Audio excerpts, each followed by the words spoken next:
Hook the Lake Crest. A massive military K9 had a security guard pinned against the trauma bay wall, jaws locked inches from his throat, and every doctor in the room was screaming for someone to shoot the dog before it killed him. Then a nurse nobody respected walked through the chaos like she owned it, knelt 3 feet from those teeth, and said 4 words in a language that wasn't English. The dog let go. The room went silent. Nobody in that hospital knew Maren Voss had a kill record longer than half the soldiers who'd ever walked through their doors. If you want to see how far this story travels, drop the name of your city in the comments, hit follow, and stay with me until the very last word. Let's see how many cities show up by the end. The first thing anyone noticed about Maren Voss was that she never raised her voice. Not when a patient was coding, not when a drunk teenager threw up on her shoes, not when Dr. Philip Granger stood over her shoulder during a code blue and told her loud enough for the whole bay to hear that she'd missed an obvious dosage calculation. She hadn't missed it. He'd misread his own handwriting on the chart, but Maren just corrected the number, handed it back, and said nothing. That was the thing people misunderstood about her silence. They mistook it for weakness. Lake Crest Memorial sat on the edge of Millbrook, Oregon, a town of maybe 19,000 people, wedged between 2 mountain ridges and a river that flooded every spring whether anyone wanted it to or not. The hospital itself was old, additions bolted onto additions over 40 years. With a trauma bay that still had water stains on the ceiling tile from a roof leak nobody had fixed since 2019. It wasn't a glamorous place to work, but it was Maren's place, and she'd worked there for 3 years without anyone asking a single real question about where she'd come from. She liked it that way. "Voss, you're slow on the Henderson chart," said Granger, not looking up from his tablet as he passed her station. He had a way of talking to people without actually looking at them, like eye contact was a currency he didn't want to spend. "It's done," Maren said. "Sent it through 20 minutes ago." "Then why is it still showing pending in my queue?" "Because the system lags on weekends. I can show you. Don't need a tutorial from a nurse." He kept walking. She didn't react. She never reacted, and that drove people like Granger crazy, because he wanted a flinch, wanted some small proof that his condescension landed somewhere. It didn't. Not because Maren was made of stone, she wasn't, but because she'd spent 6 years learning that the people who screamed the loudest in a crisis were usually the ones who broke first, and the people who stayed quiet were the ones who got everyone home alive. Old habit. Older than this hospital. Older than Millbrook. Older than the version of herself that wore scrubs instead of fatigues. Nobody at Lake Crest knew that version of her existed. As far as they were concerned, Maren Voss was a 33-year-old ER nurse with decent hands, an unremarkable resume that listed 2 years at a clinic in Spokane before Lake Crest, and absolutely no opinions worth listening to outside of dosage calculations. That was exactly how she'd built it.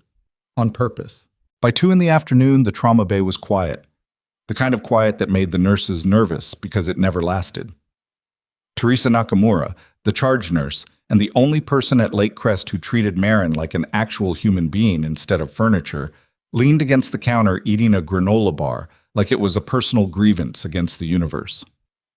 "You ever notice Granger talks to literally everyone except you like they're people?" Teresa said. "I noticed. And it doesn't bother you." "Didn't say that." Maren restocked a supply drawer, lining up gauze packets with more precision than the task required. "Said I noticed." Teresa snorted. "You're the calmest person I've ever met, and I genuinely can't tell if that's healthy or terrifying." "Probably terrifying." "Yeah, that tracks." Teresa balled up her wrapper and missed the trash can by a foot, sighed, and went to retrieve it. "Hey, you hear they're cutting 2 positions in the ER budget review next month?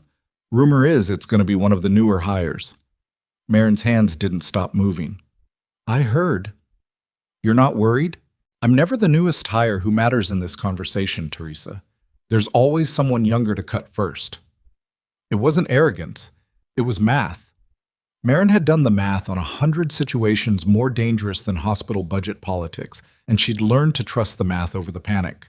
She was wrong about the math, as it turned out, but she wouldn't know that for another 9 days. The first sign that something was wrong came at 4:47 in the afternoon, 9 days later, in the form of a man falling through the ambulance bay doors instead of being wheeled through them. He came in on his own feet, which in Maren's experience was almost always worse than coming in on a stretcher, because it meant whatever was happening inside him hadn't fully announced itself yet, the body running on adrenaline and denial right up until it wasn't. He was maybe 40, built like someone who used to be built like a wall, and had lost 30 pounds he couldn't afford to lose, with a gray-flecked beard and eyes that tracked the room in fast, methodical sweeps. Exits, threats, cover, before they ever landed on a person. Marin clocked that scan instantly. She'd done it herself 1,000 times. It wasn't paranoia, it was training that never turned off. He was sweating through a flannel shirt in 60-degree weather. His right side was rigid, one hand pressed low against his abdomen, knuckles white. And beside him, matched to his hip like they were welded together, was a dog. Not a pet, not a stray. A Belgian Malinois, maybe 70 pounds of lean, coiled muscle, tan and black, with a service harness so worn the nylon had gone gray at the seams. The dog's eyes never left the man's face except to sweep the room in the exact same pattern. Exits, threats, cover. And Marin felt something cold settle in her stomach, because she recognized that pattern. She'd trained dogs to do exactly that pattern, years ago, in a different life, on a different continent. "Sir, you need to let us help you," said the intake nurse, a 24-year-old named Priya who'd been at Lake Crest for 8 months and had never seen anything worse than a broken femur. "Can you tell me your name?" "Eli," the man said, voice tight and clipped. "Eli Brandt." He swayed. "Dog stays with me." "Sir, we can't have an animal in the trauma bay." "Dog stays." His hand found the wall to keep himself upright. He won't let anyone near me if he's not. You don't understand what he's trained for." Priya looked at the security guard stationed near the doors, a heavy-set man named Curtis Doyle, who'd worked hospital security for 11 years and had broken up exactly 4 fights, none of them involving anything more dangerous than a confused elderly patient. "Sir, I'm going to need you to step back from the patient, and we'll get the dog secured outside." The moment Doyle's hand reached toward the leash, the entire situation detonated. The Malinois didn't bark a warning. It didn't growl first. It simply moved, faster than anyone in that bay had ever seen an animal move. And in less than 2 seconds, Doyle was against the wall with the dog's front paws on his chest and its jaws a half-inch from his throat. A low, continuous snarl vibrating out of it like an engine that hadn't stopped running in years. Doyle screamed. Priya screamed. Somewhere behind the desk, Granger's voice cut through the chaos, sharp and useless. "Get that thing off him. Somebody call animal control. Get a sedative. Get it off him." Eli Brandt was on the floor by then, having collapsed the second the dog moved, his face gray, lips going faintly blue, and nobody could get near him because the dog had drawn an invisible perimeter around its handler that nothing alive seemed able to cross. "Trank guns in security? It's 2 floors up. We don't have time. Somebody get a chair, get something between him and that animal. He's seizing. His pressure's crashing. We need to move now." Marin Voss had been restocking gauze 11 feet away when the dog moved, and for exactly 1 second, 1 single second, every cell in her body went somewhere else. Somewhere with sand instead of linoleum, with the smell of diesel instead of antiseptic, with a different dog, a different handler, a different kind of screaming. Then she came back. She set down the gauze. She walked forward. "Voss, what are you doing? Get back." Teresa's voice somewhere behind her, urgent and far away. "Voss!" Granger's voice, sharper.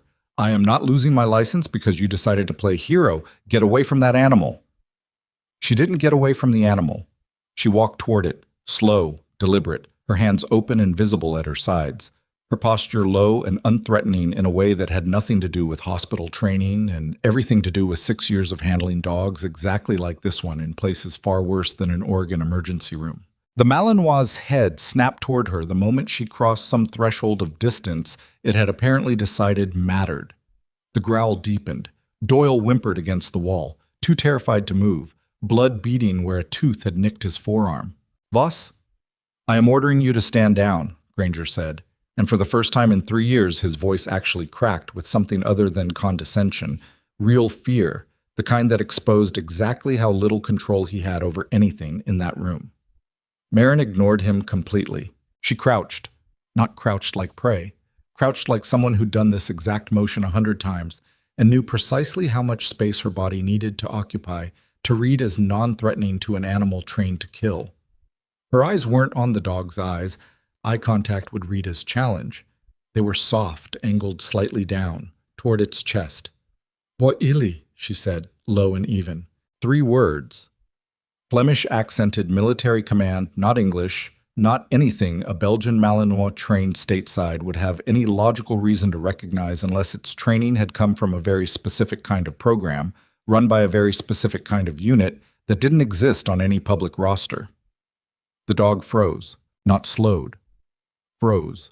Every muscle in its body locked mid-motion, head tilted a fraction, ears rotating forward, and for 3 full seconds the entire trauma bay held its breath as a 70-pound weapon trained to kill on command simply stopped, confused, recalibrating against some buried layer of conditioning nobody in that room could see. "Step aff," Marin said, softer now. "Step down." The dog's paws came off Doyle's chest. It backed away 3 full steps, lowered its head, and sat, haunches on the floor, tail flat, the snarl gone entirely, staring at Marin with an expression that wasn't submission exactly. It was something closer to recognition, like it knew this language belonged to someone who'd once stood where its handler stood. The silence that followed was so complete that Marin could hear the wall clock ticking. "What?" Granger said slowly. "The hell was that?" Marin didn't answer him. She was already moving past the dog, which let her pass, which followed her with its eyes but didn't move a muscle, toward Eli Brandt, who was seizing on the floor, lips blue, blood pressure crashing by every visual indicator she could read without a monitor. "He's septic," she said, voice suddenly all business, all ice-cold clinical focus. "Look at the abdominal rigidity, the fever, the tachycardia. This isn't an isolated collapse. This is systemic. I need 2 large-bore IVs, broad-spectrum antibiotics, and somebody page surgery right now. He needs source control before this becomes irreversible." For 1 stunned second, nobody moved. "You heard her," Teresa snapped, breaking the spell, already grabbing supplies. "Move, people! Move!" The bay exploded back into motion, but now it had direction, because Marin Voss, quiet, unremarkable, beneath notice Marin Voss, had just taken command of a room that 30 seconds earlier had been 1 dog bite away from a fatality, and nobody, not even Granger, was arrogant enough to argue with results. She worked on Eli Brandt for the next 4 minutes with the kind of speed and precision that made Priya, watching from the doorway, whisper to another nurse, "Has she always been able to do that?" The dog never moved from its sitting position 6 feet away. It watched Marin's hands the entire time, every motion, like it was grading her. When the surgical team finally arrived to take Brandt up, sepsis from what would later be confirmed as an old, improperly healed shrapnel wound that had abscessed deep in soft tissue near his liver, Marin stood, peeled off her bloodied gloves, and turned to find half the trauma bay staring at her like she'd grown a second head. "Somebody needs to explain what just happened," Granger said, and this time there was no condescension in it at all, just genuine, rattled confusion. Marin looked at the dog, still sitting, still watching her. "He's a working dog," she said simply. "He responded to a working command. That's all that was." "That's not all that was," Teresa said quietly. "Marin, where did you learn that?" And for 1 fractured moment, just one, something flickered behind Marin's carefully composed expression.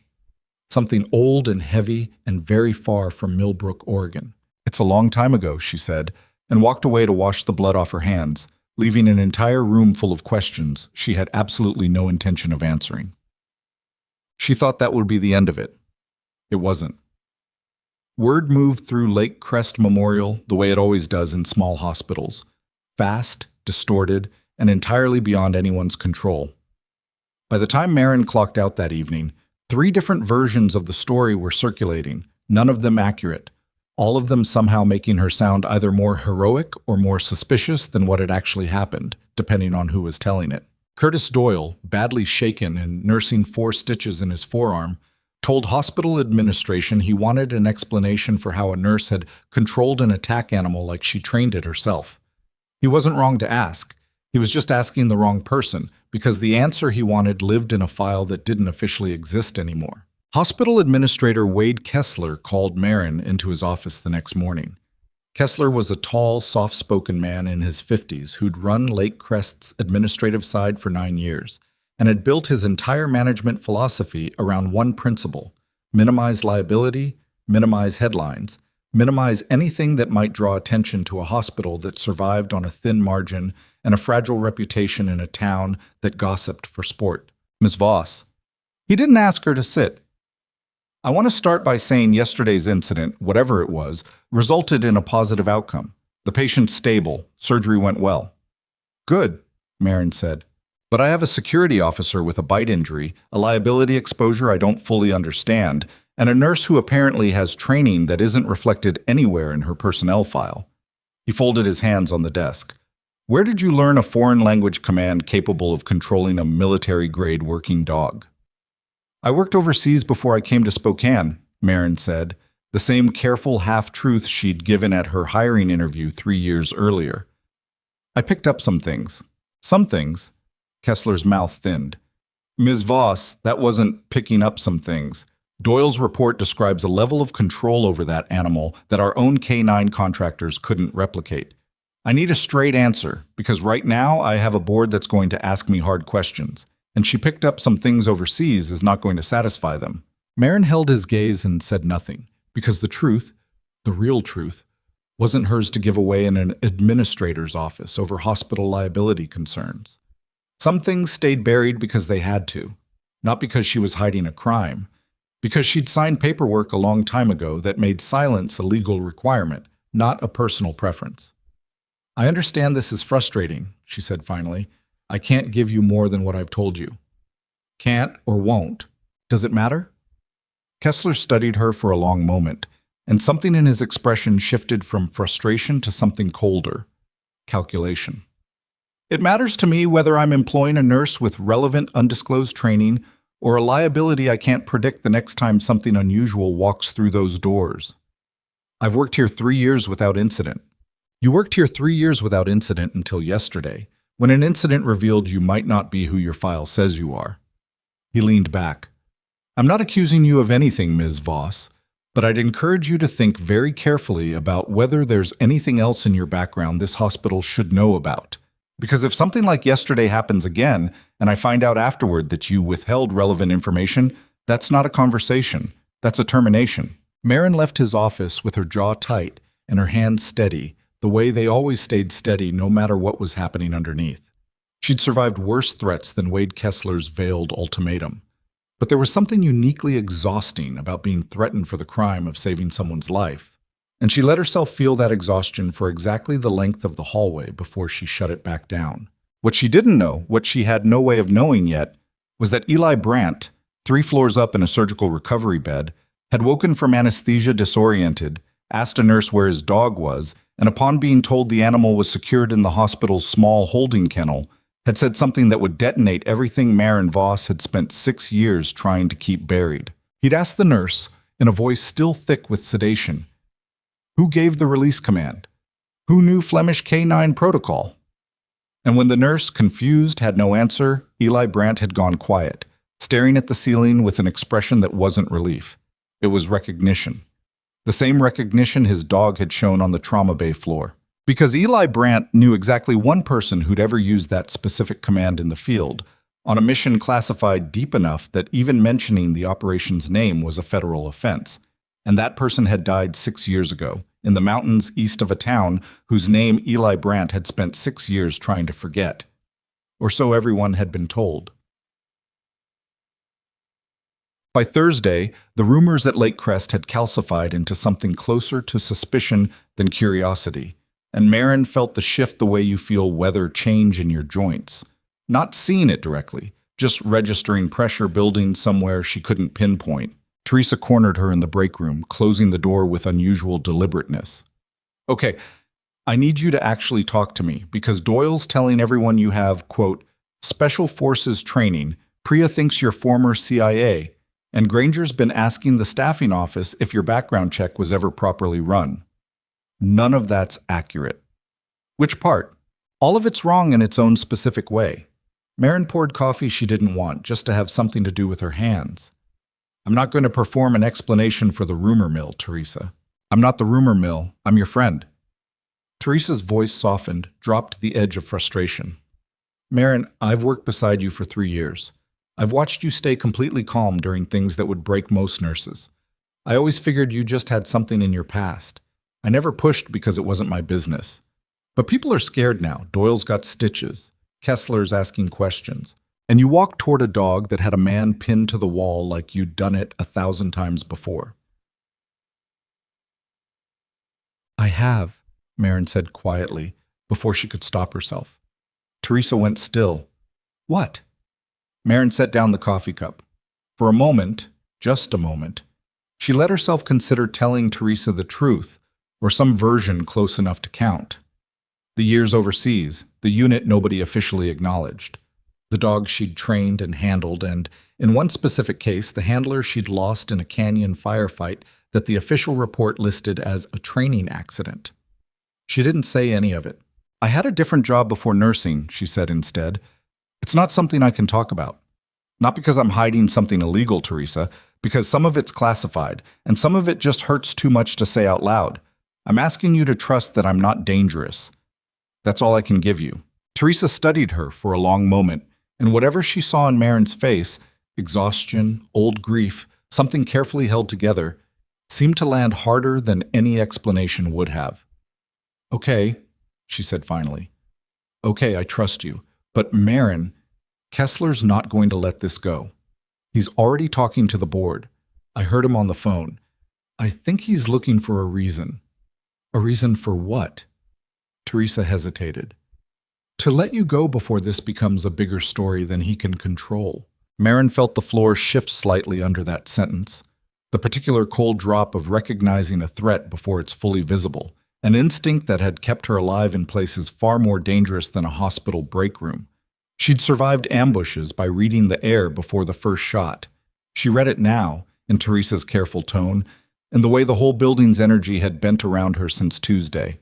She was going to lose this job, not because she'd done anything wrong, because she'd done something right, in a way that made people afraid of what else she might be capable of. And 3 floors above her, in a recovery bed, Eli Brandt was already reaching for the hospital phone with hands that still shook from anesthesia, dialing a number he hadn't called in 6 years.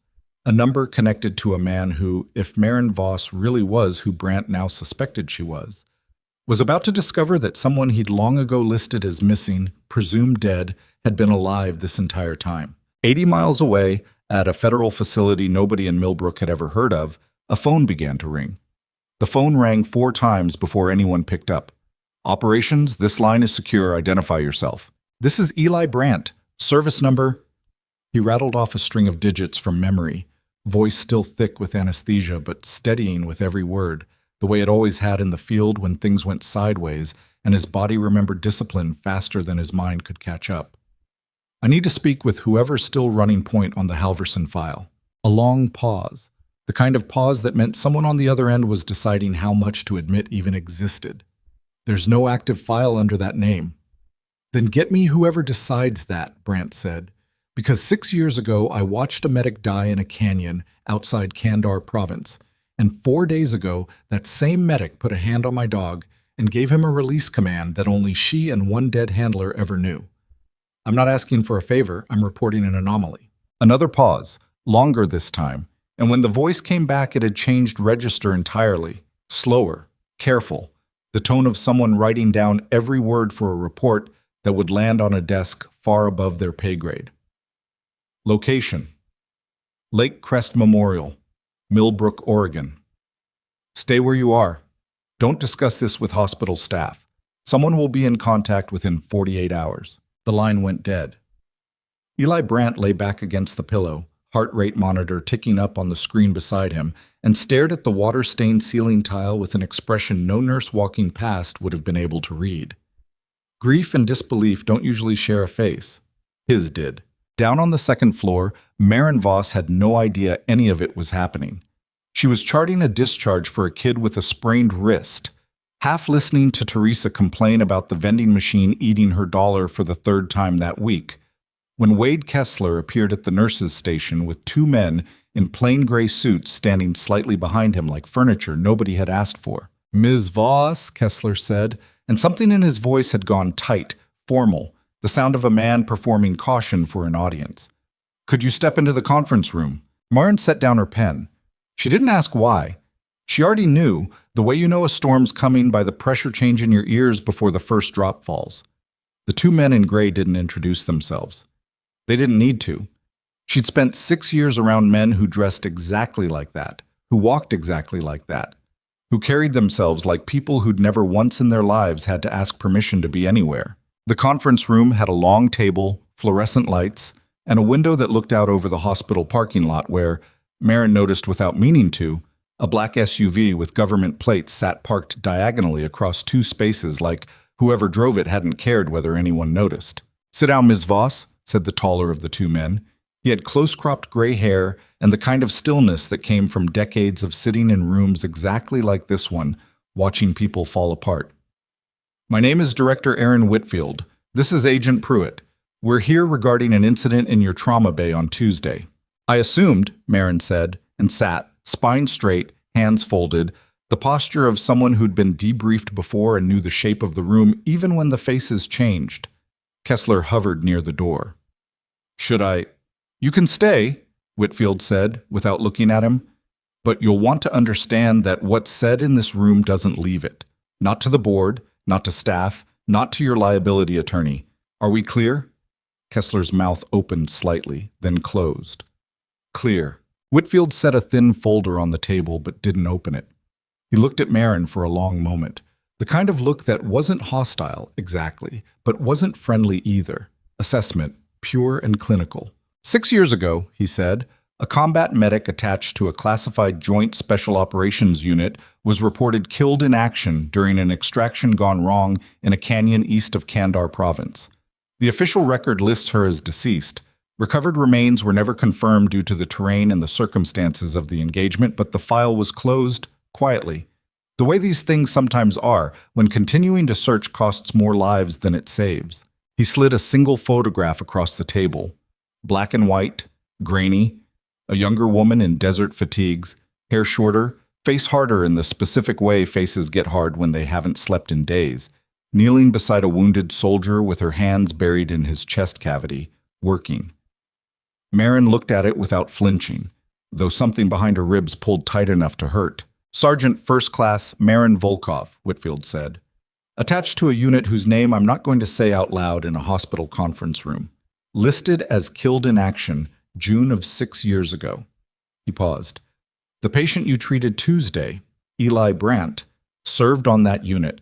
He recognized a command only 2 people in that operation ever used. You and his original handler, who did not survive that engagement." Marin's hand stayed folded on the table, but her voice, when it came, had lost some of its careful flatness. "I never told anyone in this hospital that name. We're aware. Which raises the question we're actually here to ask." Whitfield leaned forward slightly. "How is a woman the United States military listed as dead currently working as a registered nurse under a different legal identity in Millbrook, Oregon?" Kessler made a strangled sound near the door. You're telling me she's not who her file says she is, that her identity—" "Mr. Kessler," Whitfield said without raising his voice, "I'd encourage you to let Ms. Voss answer." Marin exhaled slowly. 6 years of careful silence, of half-truths handed out in small, controlled doses, and now it was unspooling in a hospital conference room in front of an administrator who already wanted her gone, and 2 federal agents who held the rest of her life in a thin manila folder. "I survived the canyon," she said. "Barely. I was found by a civilian convoy 2 days later, half dead, no working comms, no ID. I could safely use to report back through normal channels because the extraction had been compromised from inside. Someone leaked the route. I didn't know who. I didn't know if reporting back alive would put me in front of whoever leaked it, so I disappeared instead. I built a new identity. I went to nursing school under that identity. I came here." "You faked your own death," Kessler said, voice climbing. "I didn't fake anything," Marin snapped, the first real heat she'd shown in 3 years at that hospital. "I survived something the report says I didn't. There's a difference. And if you'd ever been in a position where the people meant to extract you might have been the reason the extraction went wrong, you'd understand why I didn't run straight back into a chain of command I couldn't trust." Silence settled over the room, thick and uncomfortable. Whitfield watched her with something that might have been the beginning of respect, though his face gave away almost nothing. "Who do you believe leaked the extraction route?" he said. "I don't know. That's the truth. I've spent 6 years not knowing because the alternative was digging into it and getting found by whoever did it before I could prove anything." She held his gaze. "Eli Brandt's collapse wasn't random, was it? You don't send 2 federal agents 80 miles inside 48 hours over a routine welfare check." Whitfield's jaw tightened just slightly. "No, it wasn't random." He glanced at Pruitt, some silent agreement passing between them, and then back to Marin. "The wound that nearly killed Brandt, the abscessed shrapnel, came from the same engagement that supposedly killed you. Military record states he was treated and cleared for duty within weeks. He wasn't. He's been quietly battling complications from that night for 6 years, on his own, off the books, because the man who debriefed him afterward told him the engagement was being sealed and that further medical inquiry into the wound's origin would, quote, raise questions better left buried. Who told him that? Marin said quietly. That's what we're here to find out, Whitfield said. And as of an hour ago, you became the only living person who can confirm certain details of what actually happened in that canyon. Kessler, who had been standing rigid by the door through the entire exchange, finally found his voice again, except now it came out thin and panicked instead of authoritative. I need to understand the liability exposure here. If this hospital employed someone under a falsified identity, your hospital employed a decorated combat medic who saved a man's life using training that exceeded what any of your own staff could provide, Whitfield said flatly. I'd suggest you think very carefully about which version of this story you want documented, Mr. Kessler, because I promise you the version where Lake Crest Memorial pushed out the nurse who prevented a fatal dog mauling is not the version that plays well in front of a board, a town, or, frankly, me.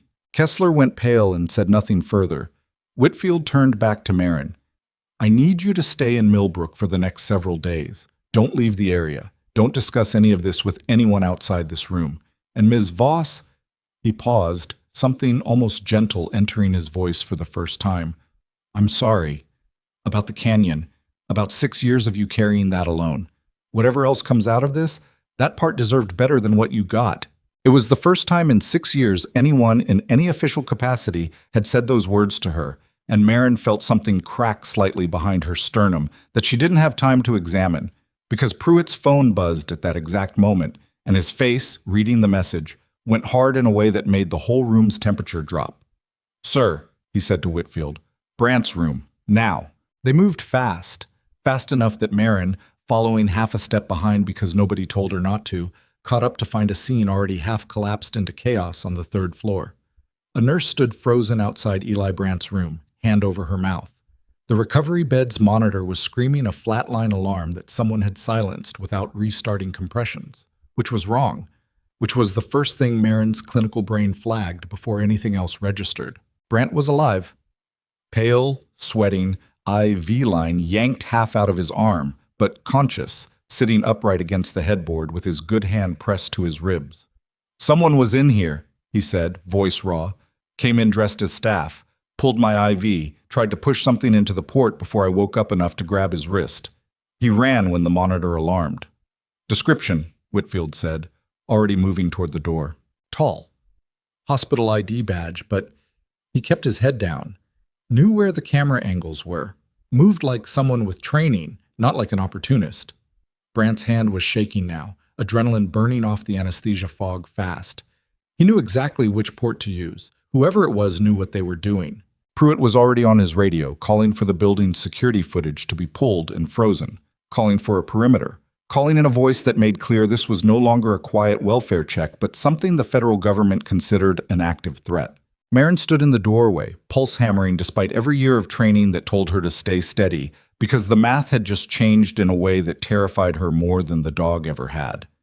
Someone had tried to kill Eli Brandt in a hospital bed less than an hour after federal agents arrived asking questions about a 6-year-old leaked extraction route, which meant whoever had leaked it wasn't a ghost from the past anymore. They were close. Close enough to know Brandt was awake. Close enough to walk into Lake Crest Memorial wearing a stolen badge. Close enough that they might already know exactly who Marin Voss really was. He knew the layout, Marin said quietly, almost to herself, but Whitfield heard her and turned. Meaning what? Meaning he didn't case this place today. He's been here before, or he had someone feed him the floor plan, the camera blind spots, shift change timing. She looked at Whitfield. That's not a random hire. That's someone connected to this hospital, or someone who's had eyes on it for a while. Whitfield's expression didn't change, but something in his eyes sharpened. How long have you worked here, Ms. Voss? 3 years. And in 3 years, has anyone ever asked unusual questions about your background? Approached you under strange pretenses? Anything that, in retrospect, might read differently now? Marin's mind ran backward fast, scanning 3 years of small interactions the way she used to scan terrain for tripwires. Most of it sifted out as noise, but one thing didn't. There was a man, she said slowly, about 8 months ago, said he was doing a security audit for the hospital's insurance carrier.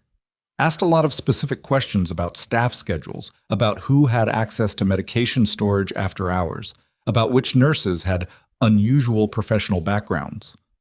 I thought it was strange at the time, but Kessler's office confirmed it was legitimate. Kessler, still hovering pale near the doorway, looked like he might be sick. I remember approving that. The insurance company sent paperwork. It seemed routine. Get me that paperwork, Whitfield said, voice flat and cold. Now. And get me the name on it. What? The name on the paperwork, when Kessler's assistant finally pulled it from records 20 minutes later, was almost certainly fabricated. A contractor company that, according to a quick search Pruitt ran from his laptop in the conference room, had no business license, no public records, no digital footprint older than 9 months. A ghost company built to ask exactly the right questions and then disappear. Someone built a cover to walk in here and map this hospital 8 months ago, Whitfield said, mostly to himself, pacing the length of the conference room while Pruitt typed furiously, which means whoever's behind this knew Marin Voss was here, knew Eli Brandt's medical history was a liability, and has been patient enough to wait 8 months for the right trigger event to act. What triggered it? Marin asked. Whitfield looked at her. You did. The moment you used that command in front of witnesses, the moment hospital staff started asking questions loud enough to reach official channels, you forced whoever's been sitting on this secret for 6 years to choose between staying buried and acting fast and messy. He exhaled. You didn't cause this, Ms. Voss, but you did light the fuse. The weight of that settled over her like something physical. 3 years of careful invisibility undone in 4 days because she'd refused to stand back and let a dog tear a man's throat out. She didn't regret the choice. She'd make it again in a heartbeat. But the cost of it was Stanowitz clear with every passing hour, and it terrified her in a way very few things had since the canyon. Teresa appeared at the conference room door, having apparently talked her way past a security officer with sheer stubbornness, eyes wide and scared. Marin, I need to talk to you, now.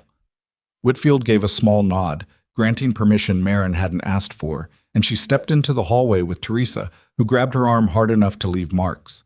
There's a man in the parking garage, Teresa whispered, voice shaking. I saw him from the break room window. He's been sitting in a gray sedan for 40 minutes, not moving, just watching the staff entrance. I only noticed because Doyle's replacement, the new security guy, walked past the car and the man slid down like he didn't want to be seen. Marin, I think he's watching this building. Marin's stomach dropped. Did you get a plate? I tried.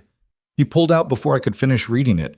But Marin, Teresa's voice cracked, fear finally breaking through whatever composure she'd been holding on to. What is happening?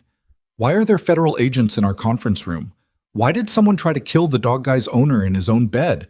What did you used to be? Marin looked at her friend, one of the only people in 3 years who'd treated her like a person instead of a curiosity or a threat, and felt the old instinct to lie, to deflect, to protect Teresa by keeping her in the dark the way she'd kept everyone in the dark for 3 years. She didn't do it. I was a combat medic, she said quietly, attached to a unit that doesn't officially exist. 6 years ago, I was supposed to have died in an ambush that I think someone arranged on purpose from inside my own chain of command. I've been hiding ever since because I didn't know who to trust. And now that man you saw in the parking garage might be connected to whoever did it, because 4 days ago I used a command that proved I'm still alive. Teresa stared at her for a long moment, processing, and then, to her credit, to the credit of 3 years of genuine friendship, built on small kindnesses and shared exhaustion, she didn't pull away. "Okay," she said, voice steadier than Marin expected. "Okay. What do you need?" "I need you to go back to the floor and act completely normal," Marin said. "I need eyes on anyone who doesn't belong, but I need you to not draw attention doing it. And Teresa, if that car comes back, you call security immediately. You don't approach it. You don't try to be brave."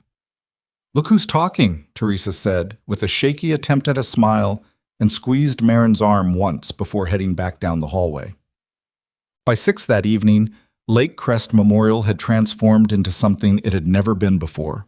A building under quiet siege, federal agents stationed at 2 entrances under the thin cover story of an ongoing security review. Eli Brandt moved to a different room with an agent posted outside, and Marin Voss sitting in the conference room across from Director Whitfield, going through 6 years of memory with the methodical patience of someone building a case file in real time. "Walk me through the engagement again," Whitfield said. "Everything. Every detail, no matter how small it seems." Marin closed her eyes briefly, then opened them, and let herself go back to a place she'd spent 6 years refusing to revisit. "We were extracting a wounded operator from a forward position after a botched intel op. The route was supposed to be clean, confirmed twice through command, confirmed a third time 20 minutes before we moved. Halfway through the canyon, we got hit from 2 elevated positions simultaneously. That's not luck. That's someone who knew exactly where we'd be and exactly when."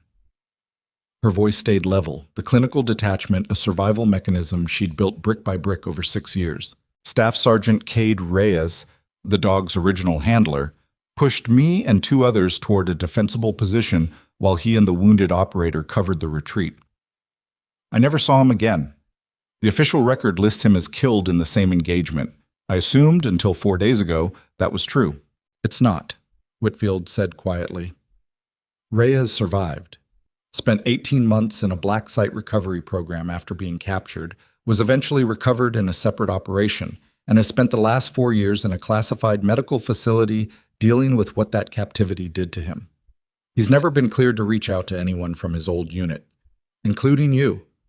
Marin's breath caught audibly, the only crack in her composure all day. "He's alive." "He's alive," Whitfield confirmed. "And 6 months ago, in a debrief session with his assigned psychiatrist, he made a statement that's been buried in a classified file ever since. That the extraction route was compromised by someone inside command, someone with access to operational planning who had financial ties to a private contractor with interests in keeping that region unstable. He named a name. That file went up the chain, and then it simply stopped moving. No follow-up. No investigation opened." "Why?" Whitfield's jaw tightened. "Because the name he gave belongs to someone who, 6 years ago, was a mid-level logistics officer and is now a senior executive at a private military contracting firm with a multi-million-dollar government contract renewal pending review in exactly 11 days. The room went very quiet. "You're telling me," Marin said slowly, "that someone arranged an ambush that was supposed to kill an entire extraction team, including me, to protect a financial interest, and that the same person has spent 6 years making sure nobody connected the dots, and that person is still active, still powerful, still in a position to send someone into this hospital to silence the one living witness who might prove it?" "That is exactly what I'm telling you," Whitfield said. "And as of an hour ago, when someone walked into Eli Brandt's room wearing a stolen badge, that person knows their cover is unraveling, which makes the next 72 hours the most dangerous window in this entire 6-year story."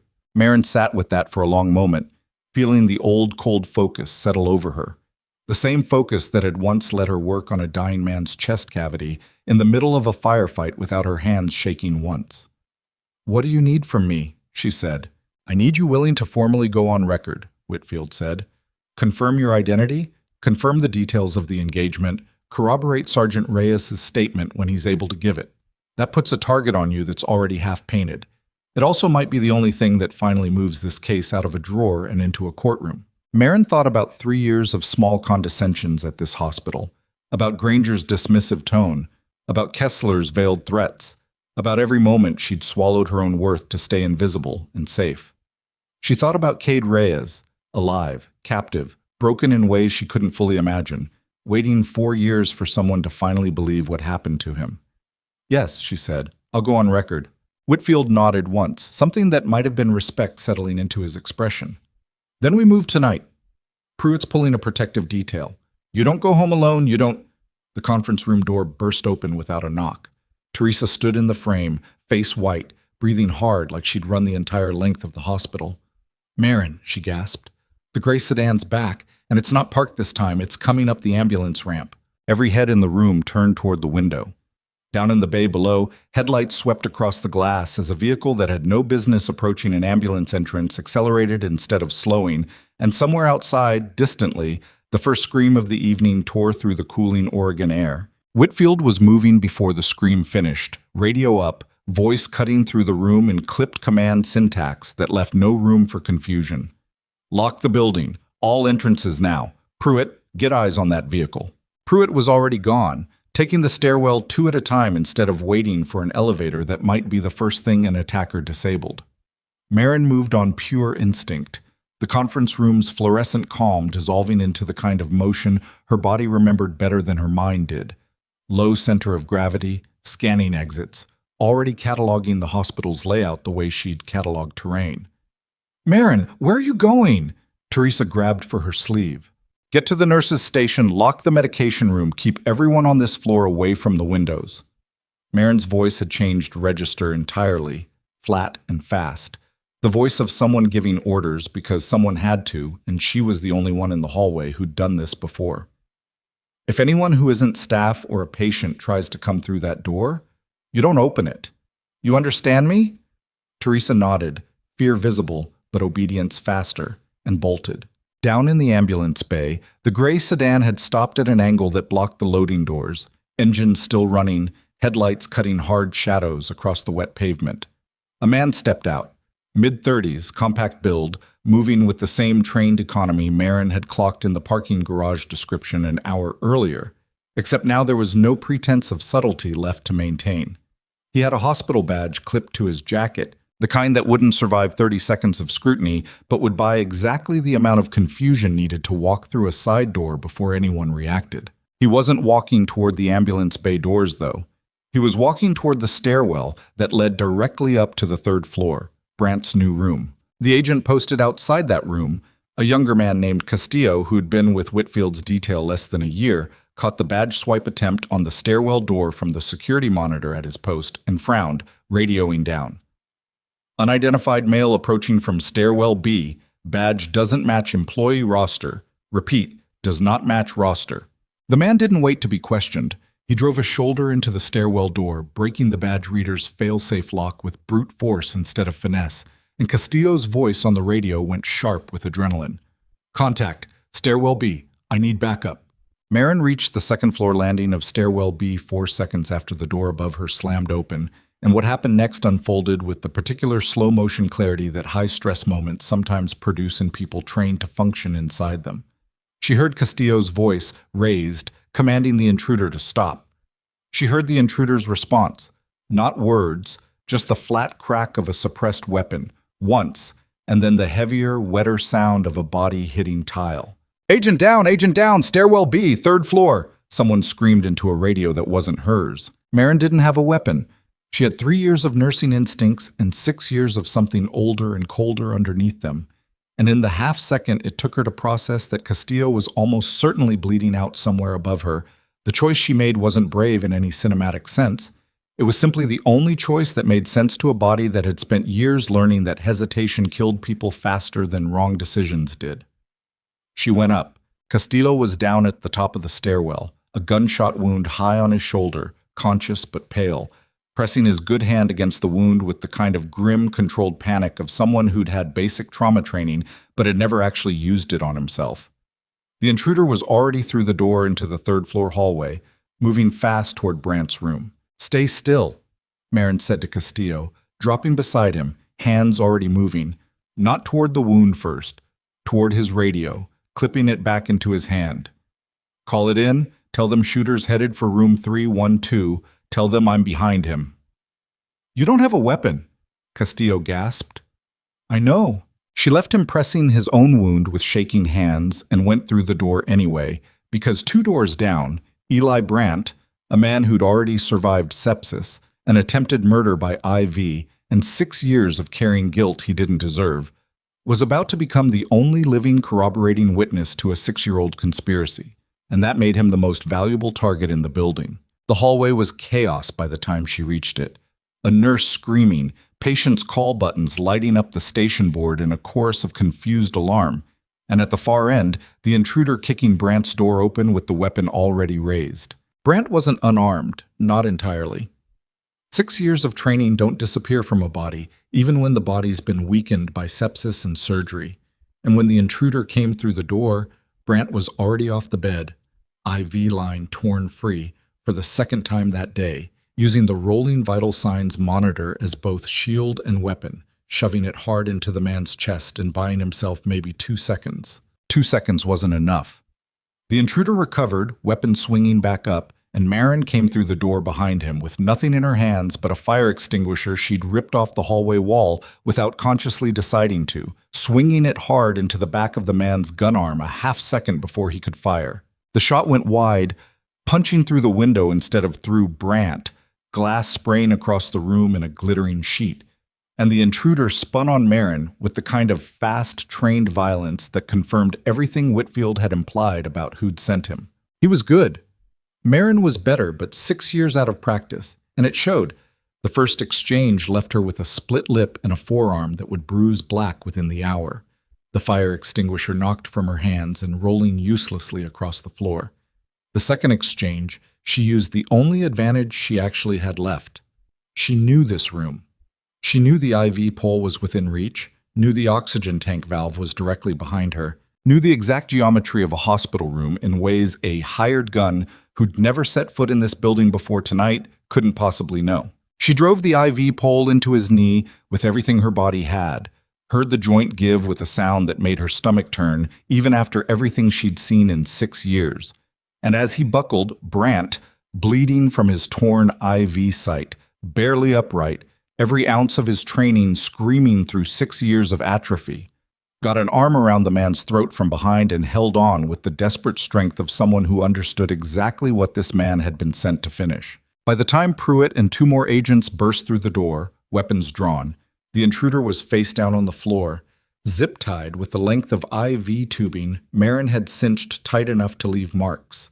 His knee bent at an angle that would require surgery of its own, and Brandt was sitting against the wall, chest heaving, blood soaking through the hospital gown at his IV site, staring at Marin with an expression she recognized immediately because she'd worn it herself 6 years ago, looking at the man who'd shoved her toward cover while he stayed behind to die. "You came up here with nothing," Brandt said, voice hoarse. "No weapon, no backup." "There wasn't time for backup. You could have waited downstairs. Let the agents handle it." Marin looked down at the man bleeding and groaning on the floor between them, then back at Brandt. "I don't wait when I can do something. Never have." Brandt's eyes were wet, and not from pain. Reyes used to say that exact thing, word for word. The name landed in the room like a physical weight, and Marin felt something in her chest crack wide open, because Brandt had just confirmed, unprompted, in the middle of chaos and blood and adrenaline, that Cade Reyes, the man she'd believed dead for 6 years, the man whose final command she'd carried like a scar, wasn't just alive somewhere in a classified facility. He was someone Eli Brandt had spoken with, recently enough that his phrases were still fresh in Brandt's memory. "You've seen him," Marin said, voice barely above a whisper. "Recently." Brandt's face went through something complicated. Guilt, grief, the particular exhaustion of a man who'd been carrying a secret he didn't know how to put down. 8 weeks ago, before they moved him to a different facility, I wasn't supposed to be there.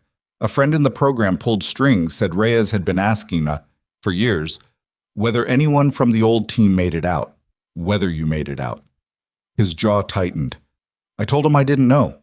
That was true then. I didn't know you were alive until 4 days ago, when you put your hand on Karma's head and gave a command I hadn't heard since that canyon. Satorito bo dein basel. Karma, Marin repeated softly, looking past him toward the hallway where, somewhere downstairs, A Belgian Malinois was almost certainly losing his mind in a holding kennel, hearing gunfire and screaming and having absolutely no way to reach the people he was bred and trained to protect. Reyes named him, Brandt said, before he went under at that black site, before any of this. Said the universe owed somebody payback for what happened to that team. Guess he wasn't entirely wrong. Shit, alright. Lake Crest Memorial spent the next 2 hours transformed into something closer to a federal crime scene than a hospital, gurneys rolling through hallways lined with evidence markers instead of visitor chairs. Castillo stabilized and in surgery for the gunshot wound to his shoulder. Through and through, missed the subclavian artery by less than 2 centimeters, a fact the trauma surgeon repeated twice, like she still couldn't quite believe the man's luck. The captured intruder, identified through fingerprints within 40 minutes as a former private contractor named Soren Pratt, with a dishonorable discharge and 3 years of subsequent employment history that traced, carefully through 3 shell companies, back to the same private military contracting firm Whitfield had named in the conference room. "He's not talking," Pruitt reported, joining Whitfield and Marin in a corner of the now heavily guarded second floor, voice low with frustration. "Lawyered up before we even finished reading him his rights. But the knee's going to need surgery he's not getting until he gives us something useful, and his employer's about to learn real fast that loyalty doesn't survive a federal interrogation room when the alternative is 15 years for attempted murder of a federal officer." "He'll talk," Whitfield said. "Men like Pratt always do, eventually. The question is whether eventually comes fast enough." "Fast enough for what?" Marin asked. Whitfield's expression turned grim in a way that made the back of her neck prickle. "Fast enough to matter before the 11-day contract renewal window closes. Whoever's running this isn't going to stop just because tonight failed. If anything, a failed hit makes them more desperate, not less. We need Reyes's full statement on record, formally, with you corroborating it, before that window closes. Because once that contract's renewed and the money's moved, the incentive to silence both of you only gets stronger, not weaker." "Then get me to him," Marin said.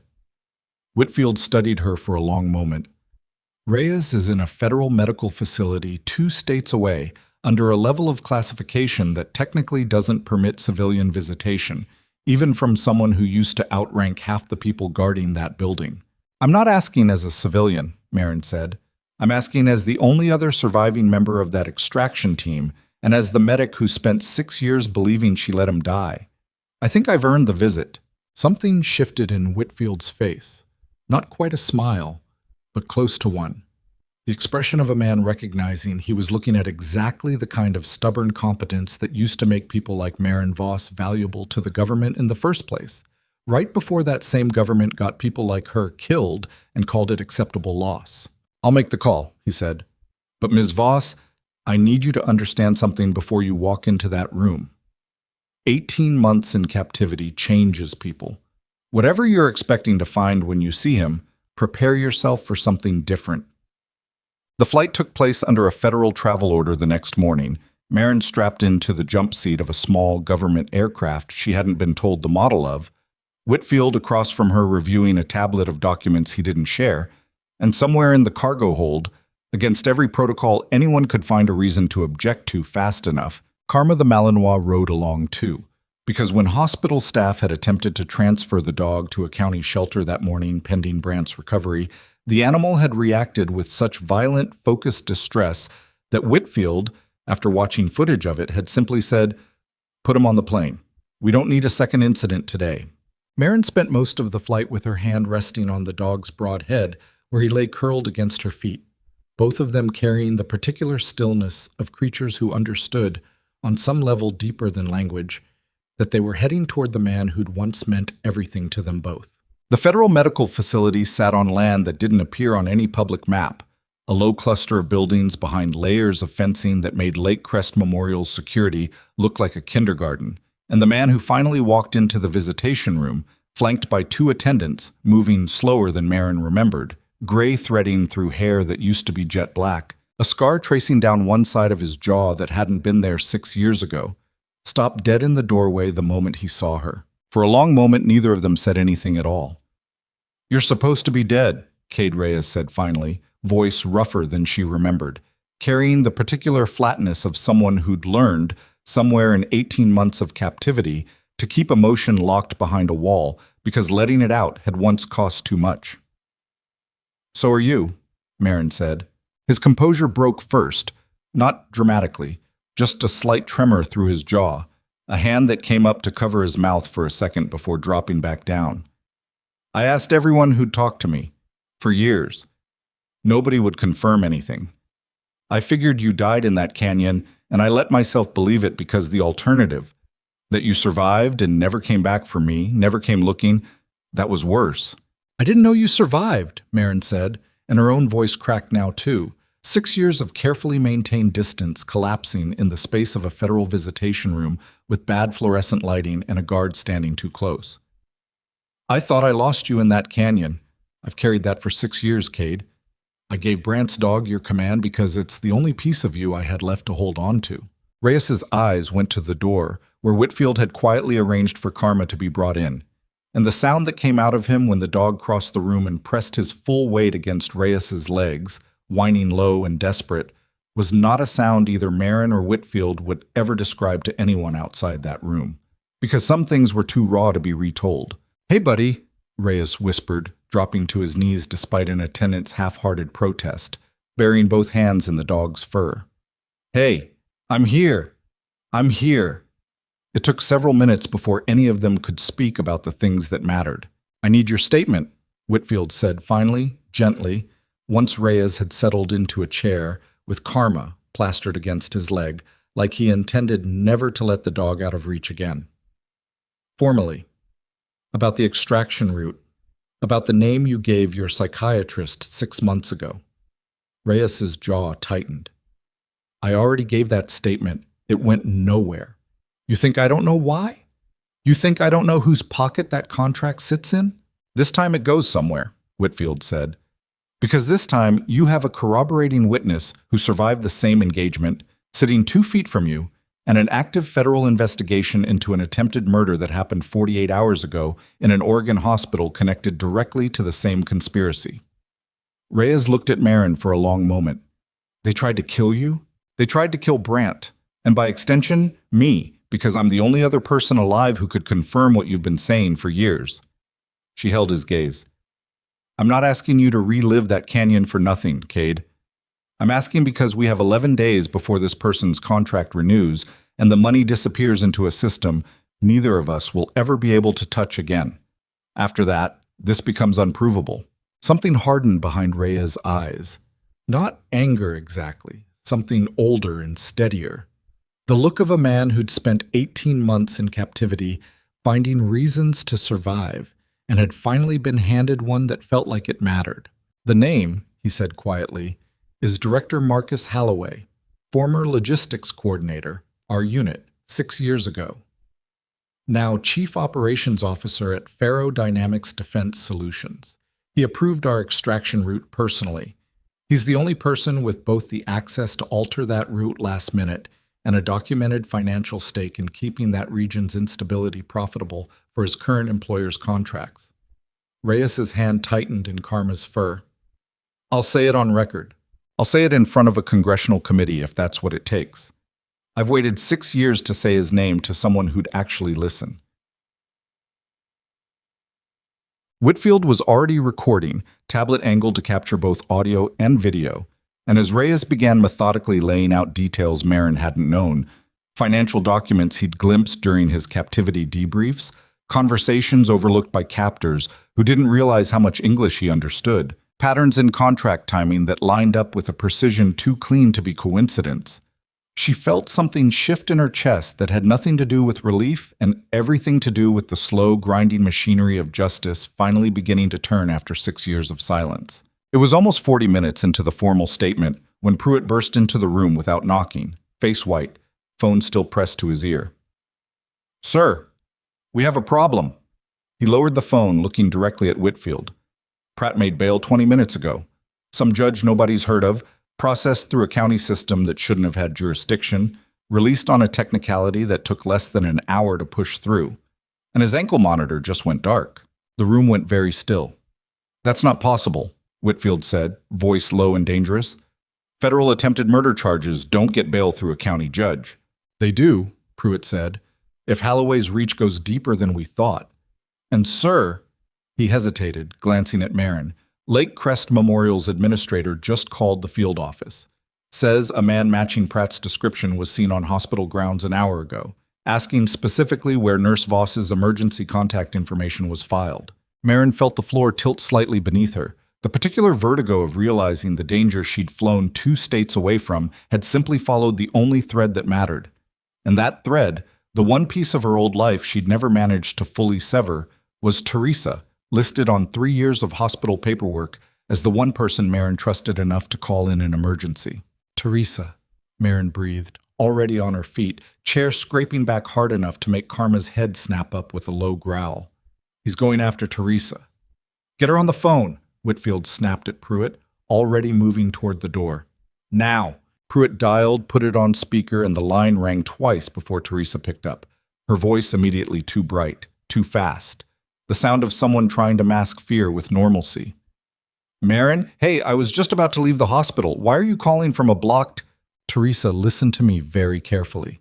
Marin's voice had dropped into the flat, even register she used in trauma situations, the one that didn't leave room for panic to take hold. "Don't leave the building. Don't go to your car. Is there hospital security near you right now?" A pause. And when Teresa spoke again, some of the brightness had drained out, replaced by something tighter. "Marin, you're scaring me. There's a guy been sitting in the cafeteria for like 20 minutes, limping. He's got a hospital badge, but I don't recognize him, and I swear he keeps watching the staff entrance. That's him." Marin's stomach dropped through the floor. "Teresa, that's the man who shot Castillo. Get to Kessler's office, lock the door, and don't come out until federal agents physically tell you it's safe. Do it right now." Okay, I'm moving." The sound of footsteps, fast, a door closing, and then a sharp intake of breath. "Marin, he's getting up. He's coming this way." "Run," Marin said, and the word came out cracked, raw. 6 years of careful composure gone in an instant. "Teresa, run." The line didn't go dead. It got worse. The sound of a struggle, Teresa's scream cut short, a male voice low and urgent, saying something none of them could fully make out, except for 3 words that landed like ice water down Marin's spine. "Tell her, come." Then nothing. Just the dial tone, flat and merciless, filling the small visitation room while Karma's growl built into something approaching a roar, and Reyes was on his feet despite his attendant's protests, fists clenched, looking like a man who'd just relearned what it meant to want to kill someone. Whitfield was already barking coordinates into his phone, calling for local field agents to converge on Lake Crest Memorial, for Millbrook PD to lock down every exit. But Marin knew, the way she'd known things in the canyon, in the bay, in every moment her body had ever trusted instinct over hope, that local response would take 12 minutes minimum, and Pratt, wounded knee and all, only needed 2 to disappear with Teresa as leverage. "I need to get back there," Marin said. "You're 2 states away," Whitfield said. "There's no version of this where you physically arrive before federal agents do." "Then I need to talk to him," Marin said. "If he's got Teresa, he's going to use her as a bargaining chip, which means at some point he's going to want to talk to me directly. When that happens, I need to be the one on the other end of that call, not some negotiator he's never heard of." Whitfield studied her for a beat too long, weighing the kind of risk that didn't have a clean military precedent. "If he calls, you don't negotiate alone. You patch directly through me." "Understood." The call came 9 minutes later, routed through Teresa's own phone, the number flashing on Pruitt's screen with a location ping that placed it still inside Millbrook city limits. Good news, in the narrow sense that it meant Pratt hadn't gotten far. Bad news in every other sense, because it meant he was confident enough, embedded enough, to believe he had time to make demands instead of run. "Put Voss on," said a voice that was tighter now, strained with pain, the knee injury clearly costing him more than he wanted to admit. "I'm here," Marin said, voice level even as her pulse hammered. "Good. Then you understand the math. Your friend stays breathing as long as you give Whitfield's people a reason to back off Holloway. You go on record recanting whatever Reyes told you. You say it was confusion, trauma, an old grudge dressed up as conspiracy. You do that publicly within the hour, and I leave her somewhere she'll be found. And if I don't," a pause, heavy with implication, "then I stop having a reason to keep her useful." In the background of the call, faint but unmistakable, Marin heard Teresa's voice, shaky but clear, deliberately clear. The voice of someone trying to communicate something beyond the obvious. Marin, don't you dare. Don't you dare lie for this piece of... The sound cut off sharp, a slap or a shove, and Pratt's voice came back cold. 1 hour. The line went dead again.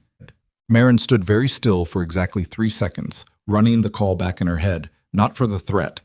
The threat was simple, almost lazy, the kind of leverage play that worked on people who hadn't spent years learning to read what wasn't being said.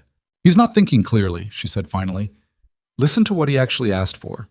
A public recantation within an hour, broadcast or filed where exactly. He didn't specify a method. He didn't give me a number to call back on. He expects me to just know how to perform a public statement in 60 minutes from 2 states away. That's not a plan. That's panic dressed up as a plan. Meaning what? Whitfield said. Meaning his knee is worse than he's letting on. Meaning Pratt made bail through Holloway's reach, but Holloway didn't actually authorize a hostage situation. This is improvisation. A wounded contractor with nothing left to lose, trying to manufacture leverage on his own initiative because the original plan already failed twice. Marin's mind was running fast now, the old tactical clarity she'd buried for 3 years rising back to the surface like something that had never actually left, just waited. Which means he doesn't have an exit strategy. He's running on adrenaline and pain medication he probably grabbed from a hospital supply closet on his way through, and men like that make mistakes fast. You're describing someone more dangerous, not less, Reyes said quietly from the corner, Karma still pressed against his leg. I'm describing someone who's about to get sloppy, Marin said. And sloppy is something we can use. Bummed. The local field agents reached Lake Crest Memorial in 9 minutes, not 12, thanks to a Millbrook PD cruiser that happened to be 3 blocks away when the call came through, and what they found wasn't the standoff they'd braced for. The break room window on the ground floor stood open, glass intact but the latch forced, and a trail of disturbed gravel in the side parking strip suggested someone moving fast and limping hard. Teresa wasn't with him. They found her 12 minutes later in a supply closet 2 floors up, wrists zip-tied with the same kind of tubing Marin had used on Pratt the night before, a detail that would later strike Marin as darkly fitting, gagged with a torn pillowcase, terrified but unharmed beyond a split lip where she'd apparently fought back hard enough to earn it. He panicked, Teresa told the responding agents, voice shaking but clear once the gag came off. The second he heard sirens 2 streets over, shoved me in here, said something about needing new transportation, and ran. I think he ditched the badge in the stairwell. I heard it hit the floor. What Pratt hadn't accounted for in his improvised panic was that Lake Crest Memorial's parking garage, the same garage Teresa had spotted his sedan idling in 2 days earlier, had a single working security camera near the south exit that Kessler, in a fit of post-incident liability anxiety, had personally insisted on having repaired that very morning. Grainy, low resolution, but enough to catch Pratt climbing into a different vehicle entirely, one that hadn't been there an hour earlier, driven by someone whose face the camera caught for exactly 1.5 seconds before the car peeled out of frame. It was enough. Facial recognition run against the federal database that evening returned a hit within minutes. Not Pratt's employer directly, but close enough to matter. A private security contractor on Faro Dynamics Defense Solutions' active payroll. The same firm Holloway ran operations for. That's the thread we needed, Whitfield said, studying the still frame on his tablet back at the federal facility. Marin and Reyes both leaning in over his shoulder. Holloway's been careful for 6 years. Shell companies, plausible deniability, nothing that traced directly back to him. But panic makes people stupid, and his own contractor just put a Faro Dynamics employee on camera aiding the escape of a man wanted for the attempted murder of a federal agent. Is it enough for a warrant? Marin asked. It's enough for a warrant, Whitfield confirmed. Combined with Reyes's formal statement, your corroboration, and financial records we've already started pulling on Holloway's personal accounts, there's a pattern of payments routed through 3 offshore accounts that line up almost exactly with contract renewal cycles going back 6 years. He's been profiting off instability he engineered, and he's been doing it methodically enough that once we follow the money all the way through, there won't be a defense attorney alive who can argue coincidence. Reyes exhaled slowly, the sound of 6 years of buried fury finally finding somewhere to go. 6 years, he said. 6 years I sat in rooms telling people what happened and watching the file get buried every single time. What's different now? What's different, Whitfield said, is that this time, it's not just your word in a classified report nobody outside this facility will ever read.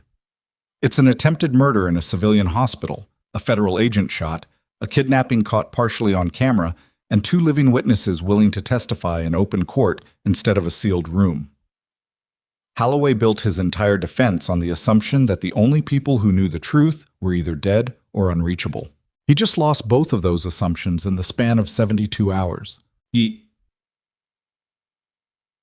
warrant for Marcus Holloway's arrest was executed 4 days later at his office on the 17th floor of Faro Dynamics Defense Solutions' downtown Arlington headquarters in the middle of a Tuesday morning, with enough advance coordination between the FBI and federal prosecutors that no leak had time to reach him first. Whitfield insisted Marin not be present for the arrest itself. Too much liability. Too much risk if Holloway's reach extended further than they'd already mapped. But he allowed her, 2 hours later, to watch the booking footage from a secure terminal at the field office.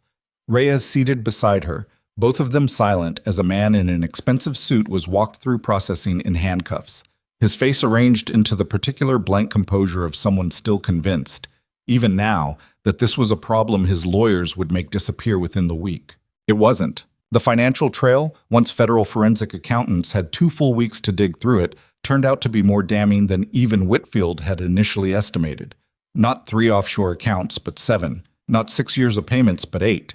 Tracing back further than the Canyon ambush itself, to a pattern of deliberately destabilizing reports Holloway had filed as a logistics officer, specifically to justify continued military presence in regions where Faro Dynamics held standing contracts. The ambush that had nearly killed Marin and had cost Reyes 18 months of his life hadn't been an isolated betrayal. It had been one data point in a 6-year pattern of manufactured crises, each one engineered to keep a very specific kind of contract renewing, year after year, while soldiers and medics paid the cost in blood that never showed up on any balance sheet.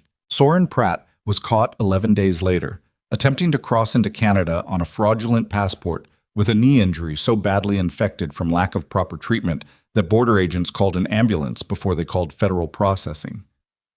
Facing both attempted murder and kidnapping charges with overwhelming evidence stacked against him, and abandoned by an employer who'd already begun systematically distancing the company from his actions in every press statement, Pratt did exactly what Whitfield had predicted he would.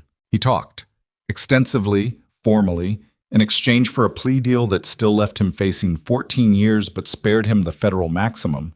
He laid out everything: who'd hired him, what he'd been paid, the existence of the fabricated insurance audit 8 months earlier that had mapped Lake Crest Memorial's staff schedules and security gaps long before anyone at the hospital had reason to suspect a threat existed. The story broke publicly 3 weeks after Holloway's arrest, not through Marin or Whitfield or anyone connected to the federal case, but through a defense industry journalist who'd been quietly building a file on Faro Dynamics contract irregularities for over a year and finally had a criminal indictment to hang it on.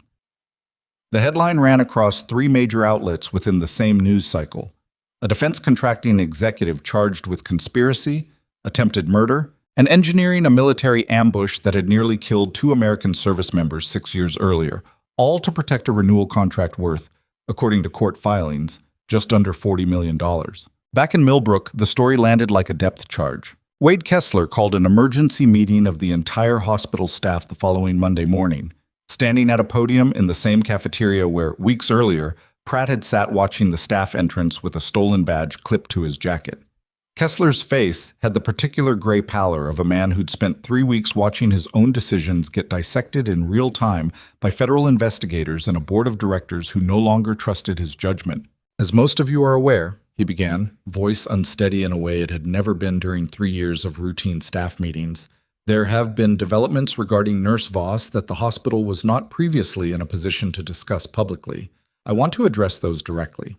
He paused, and in that pause, Marin, seated near the back, Teresa beside her, arm still healing where Pratt had wrenched it during the kidnapping, felt the entire room's attention shift toward her, dozens of eyes carrying weeks of accumulated rumor and confusion, and in some cases, a kind of awe that sat uncomfortably against 3 years of being treated like furniture. I want to publicly acknowledge, Kessler continued, that this hospital's administration, myself specifically, handled the initial incident involving Nurse Voss poorly. I questioned her judgment, her honesty, and implicitly her right to continue working here, based on information I didn't have the full context to understand. Federal investigators have since confirmed that Nurse Voss is a decorated combat medic whose actions, both during the original K9 incident and during the subsequent attack on this hospital, directly saved lives, including Agent Castillo's, including Eli Brandt's, and including, ultimately, Teresa Nakamura's. His eyes found Marin's across the room. I owe you a direct apology, Ms. Voss. Not a hospital statement, a personal one. I threatened your job at the exact moment you deserved this institution's gratitude, and I did it because your competence made me uncomfortable in ways I should have examined instead of punished. The room stayed silent for a long moment, the kind of silence that meant people were actually absorbing something instead of waiting for permission to react. Then, from somewhere near the front, Curtis Doyle, bandaged forearm still healing from the dog bite weeks earlier, stood up. For what it's worth, he said, voice rough, I was ready to let them shoot that dog. I was scared and I made a call I shouldn't have made, and you walked into something I was too afraid to walk into, and you did it because you actually knew what you were doing instead of just hoping. I should have trusted that the first time, not after federal agents showed up to confirm it for me. Marin felt something tight in her throat that had nothing to do with old training and everything to do with 3 years of swallowed exhaustion finally being seen instead of dismissed. You don't owe me an apology for being scared, she said quietly. Everyone in that room was scared. I was scared too. I just had practice not showing it. That's not nothing, Teresa said beside her, voice fierce. That's not nothing at all. Granger notably did not stand, did not apologize publicly, sat through the entire meeting with his jaw tight and his eyes fixed somewhere on the middle distance, and Marin noted it without much surprise. Some people's pride survived even the clearest evidence of their own smallness intact. But 2 days later, an internal hospital memo would surface confirming that Granger had quietly requested a transfer to a different facility's administrative track, away from direct trauma care entirely. And nobody who'd worked beside him for the past 3 years was particularly sorry to see him go. What none of them knew yet, what Marin wouldn't learn until a final phone call from Whitfield 3 days after that staff meeting, was that the federal investigation into ferrodynamics had uncovered something during the financial forensics that changed the entire shape of what justice in this case was about to look like, something that went beyond Holloway's arrest, beyond Pratt's plea deal, into territory that would finally, completely, answer the one question Marin had carried unanswered for 6 years. Not just who had betrayed her team, but exactly how many other teams, in exactly how many other engineered crises, had paid the same price before anyone had been alive and willing to say his name out loud. Whitfield's call came on a Thursday evening. While Marin was sitting on her porch steps in the fading Oregon light, Karma stretched out beside her with his head on her knee. A permanent arrangement now, worked out through a tangle of federal paperwork that had somehow concluded with a working military dog being honorably retired into the custody of the one civilian who'd ever earned his trust twice.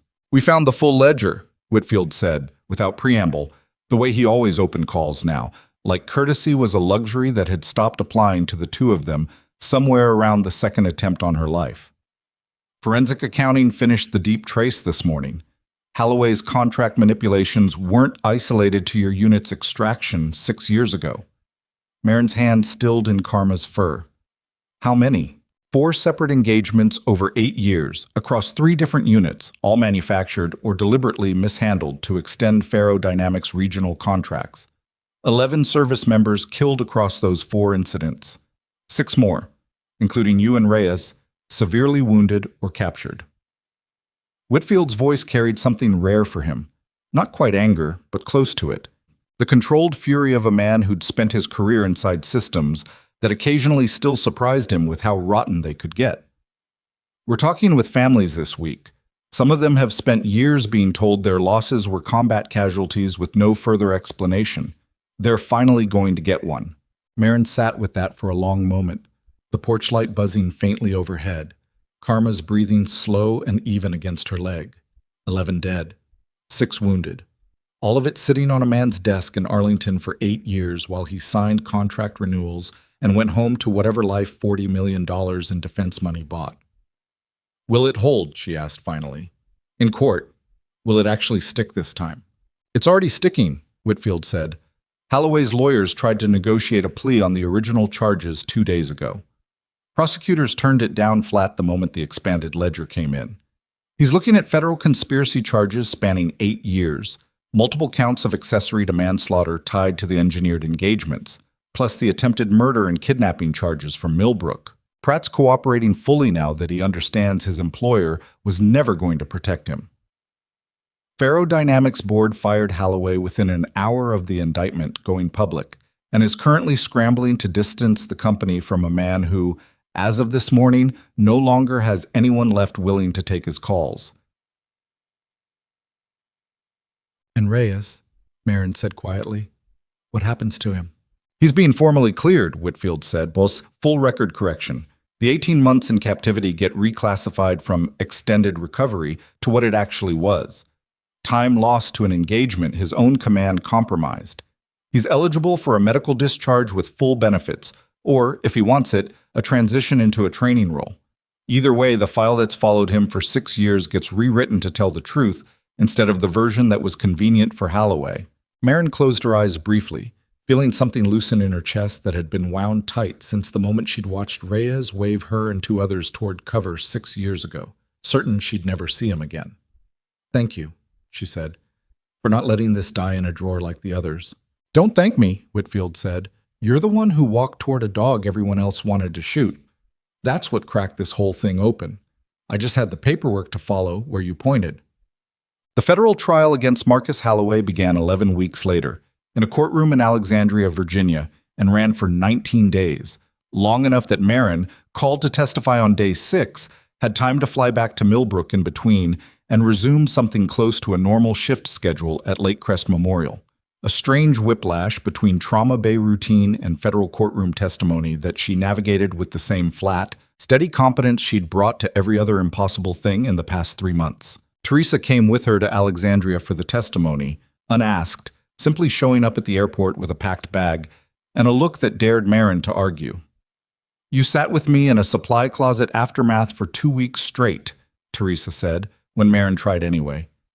Making sure I slept, making sure I didn't spiral every time a car door slammed outside my apartment. I'm not letting you walk into a federal courtroom and face that man's lawyers without someone in the gallery who actually knows you. The courtroom itself was smaller than Marin expected, wood-paneled and unremarkable, and Marcus Holloway, seated at the defense table in a suit that no longer fit quite as well as it had during his arrest, the months in detention having stripped some of the polish off him, looked smaller too. Not harmless, just smaller. The particular shrinkage that happens to powerful men once the machinery that protected them stops running on their behalf. Marin testified for 4 hours, walking the jury through the canyon, through 6 years of careful invisibility, through the trauma bay and the conference room and the stairwell where Castillo had bled on cold tile. She kept her voice level through nearly all of it, the old training holding steady, even under cross-examination from a defense attorney who tried, repeatedly and without success, to paint her survival itself as suspicious, as though staying alive after a betrayed extraction was somehow evidence against her rather than the entire point. Isn't it true, Miss Voss? The defense attorney said, late in the cross-examination, voice dripping with practiced skepticism, that you built an entirely false identity, deceived an employer for 3 years, and only came forward with this elaborate story once federal agents arrived asking questions you couldn't avoid? I didn't come forward, Marin said. I never hid the truth maliciously. I survived an ambush I had every reason to believe was arranged by someone inside my own chain of command, and I made the only decision available to a person in that position. I protected myself until I had a reason to trust the system again. She looked directly at the jury, not at the attorney, the way Whitfield had quietly coached her to during prep. Your client gave me that reason 6 years later, when he sent a man to silence the patient I'd just saved, and then sent the same man after my best friend when that failed. I'm not the one who built an elaborate story here, counsel. I'm the one who lived through one. The jury deliberated for 6 hours. The verdict, when it came, found Marcus Holloway guilty on every count. conspiracy spanning 8 years, accessory to manslaughter tied to all 4 engineered engagements, attempted murder of a federal officer, kidnapping, and obstruction of justice. The sentencing hearing 3 weeks later handed down 62 years, a number the judge read aloud with a flatness that somehow carried more weight than any dramatic flourish could have. The sound of a system finally, belatedly, doing the math correctly. Holloway said nothing as he was led from the courtroom. He didn't look at the gallery, didn't look at Marin or Reyes, who'd flown in for sentencing despite his ongoing medical transition, didn't look at the small cluster of family members from the other 3 engagements who traveled from 4 different states to watch a man who'd profited off their losses for 8 years finally be told, in open court, exactly what he was. Soren Pratt received 14 years as part of his plea agreement, with a formal acknowledgement on record that his cooperation had been instrumental in securing Holloway's conviction. Not absolution, but the kind of practical justice that recognized the difference between an architect and a tool someone else had wielded. Ferrodynamics Defense Solutions lost its government contract renewal entirely. The review board citing systemic ethical failures in corporate oversight, in language careful enough to avoid further litigation, but blunt enough that every defense journalist covering the story understood exactly what had actually happened. The company's stock dropped 31% in a single trading day. 3 other executives, implicated in the forensic accounting trail but not directly in the conspiracy itself, resigned within the month. Lake Crest Memorial changed in ways that went beyond Kessler's public apology. The hospital board, facing its own uncomfortable reckoning with how close institutional indifference had come to costing a federal agent his life, and Teresa hers, approved a complete overhaul of emergency security protocols, proper training for handling working dogs and veterans presenting with combat-related trauma, a direct line to local federal field offices for any incident involving classified backgrounds, and, at Marin's specific recommendation, a policy requiring staff to treat unexplained gaps in employment history with curiosity instead of automatic suspicion. "You can't run a trauma bay on assumptions," she told the board during the policy review. The same conference room where Whitfield had first told her the truth about Reyes, now repurposed for something far less dangerous. "Some of the best people you'll ever work with carry histories they can't talk about. The job isn't to interrogate that. The job is to trust competence when you see it and ask questions later, if at all." Curtis Doyle, true to the promise he'd made at the staff meeting months earlier, became the hospital's lead advocate for the new K-9 and veteran response training, attending every session personally despite the scar on his forearm that would never fully fade. He and Marin weren't friends exactly. Too much history of fear and misunderstanding for that word to fit cleanly. But they'd built something steadier than friendship, a mutual, hard-earned respect that neither of them felt any need to perform for anyone else's benefit. Wade Kessler kept his position, though the board placed him under a level of oversight he hadn't operated under in 9 years, and to his credit, he absorbed it without the defensive bitterness Marin had half expected. 6 months after the trial concluded, he stopped her in the hallway outside the trauma bay, looking older than his 50-some years, and said simply, "I think about that conference room a lot. How close I came to firing the only person in this building who actually knew what she was doing. I don't know how to apologize for that in a way that feels like enough." "You don't have to keep apologizing," Marin said. "You changed the policy. You changed how you talk to staff. That's worth more than another sentence of sorry." Granger never returned to Lake Crest. The administrative transfer he'd quietly requested went through, and the hospital, 6 weeks later, hired a replacement attending physician, a woman named Dr. Renata Ibarra, who, on her second day, watched Marin run a critical trauma case with the kind of fast, decisive competence that used to draw condescension from her predecessor, and simply said, "Good work, Voss," and meant it, no qualifiers attached. It shouldn't have felt as significant as it did. 3 words, no caveats. But Marin found herself thinking about it on the drive home that evening, how strange it was that the absence of contempt could feel, after 3 years, like something worth noticing at all. Cade Reyes moved to Millbrook 4 months after the trial concluded, taking a position the Department of Veterans Affairs had created almost specifically around his unusual skill set, coordinating trauma-informed training programs that paired combat medics and former handlers with civilian hospitals, adjusting to an increasing number of veteran patients presenting with complex, classified medical histories nobody on staff knew how to navigate. Lake Crest Memorial became his first official site, which meant Marin spent her Tuesday afternoons, now in a conference room she'd once associated entirely with federal interrogation, instead watching Reyes walk new hires through scenarios neither of them could have imagined surviving themselves a year earlier. Karma split his time between them, technically registered to Marin's address, but spending enough hours at Reyes's new apartment 3 streets over that the dog had, in practice, simply decided he belonged to both of them and refused to recognize any argument to the contrary. "You ever think about it?" Reyes asked her one evening, the two of them sitting on Marin's porch steps with Karma sprawled between them, the Oregon sky doing its slow purple fade into dusk. How close this all came to just staying buried. If you hadn't walked toward that dog, if Brant hadn't recognized the command, if Teresa hadn't seen that car in the parking garage. "I think about it," Marin admitted, "more than I'd like to." And she considered the question honestly, the way she'd learned to consider hard things again after 3 years of keeping everything carefully compartmentalized. "I used to think surviving meant staying small, staying invisible. I spent 3 years here convinced that the safest version of myself was the one nobody noticed." She watched Karma's ribs rise and fall in slow, contented breathing. "But the moment that actually mattered, the moment that saved lives, that cracked this whole thing open, was the moment I stopped being small. Walked toward the thing everyone else was running from."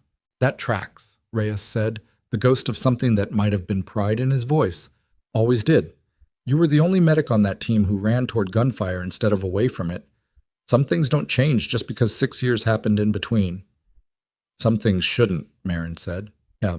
The hospital held a small ceremony 8 months after the K9 incident that had started everything. Nothing elaborate.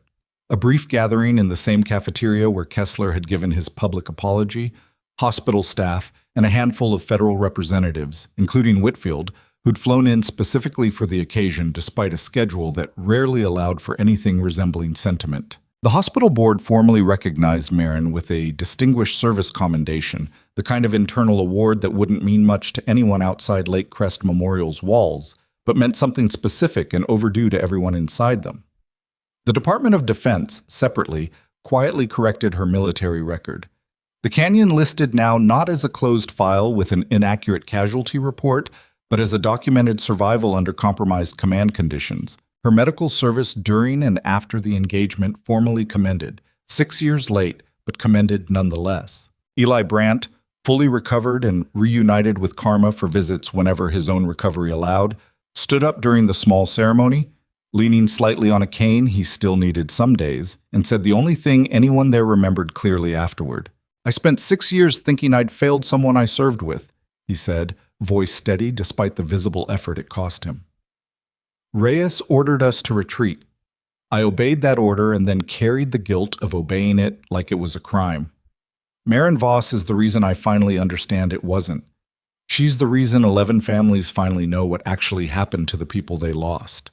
She's the reason a man who profited off all of it for 8 years is never walking free again." He looked at her across the small, crowded room.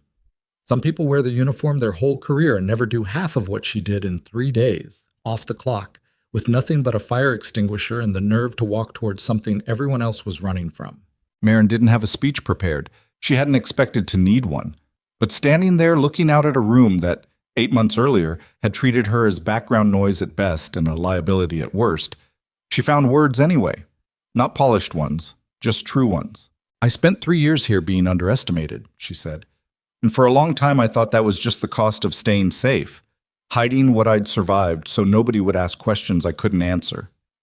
She glanced at Teresa, at Doyle, at Kessler standing near the back with an expression that had finally settled into something like genuine humility. "What I learned, in the worst week of my life since that canyon, is that the people who matter don't need you to perform your worth for them. They just need you to show up when it counts. The uniform comes off eventually. Everybody's does, one way or another. But what you actually do when somebody needs you, that part doesn't come off.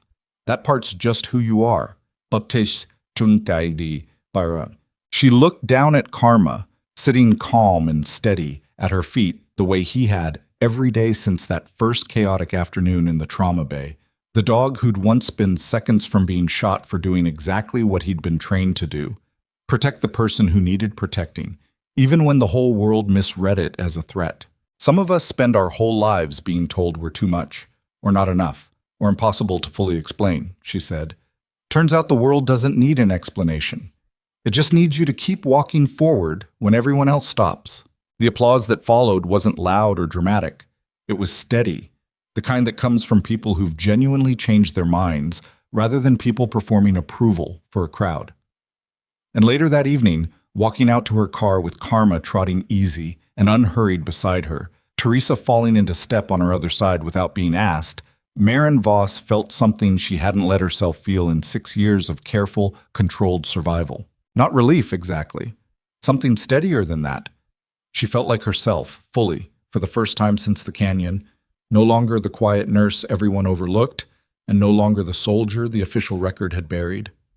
Just a woman who'd finally stopped hiding the parts of herself that had always been worth seeing, walking home under an Oregon sky that, for once, held nothing left unresolved.